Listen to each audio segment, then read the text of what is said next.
আমার কথা বাদ দাও, তুমি কেমন আছো? আলহামদুলিল্লাহ, অনেক ভালো আছি আমি। সে তো দেখতেই পাচ্ছি যে খুব ভালো আছো। কেন, তুমি কি আমাকে খারাপ দেখতেছো?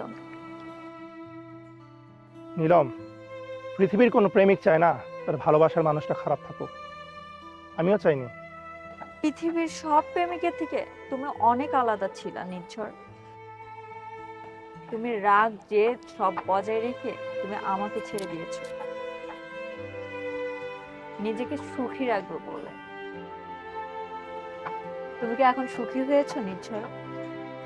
পৃথিবীর সমস্ত সুখ একত্র করে দেখেছি নীলম, তোমাকে হারাবার দুঃখের চেয়ে সুখটা বেশি ছিল না।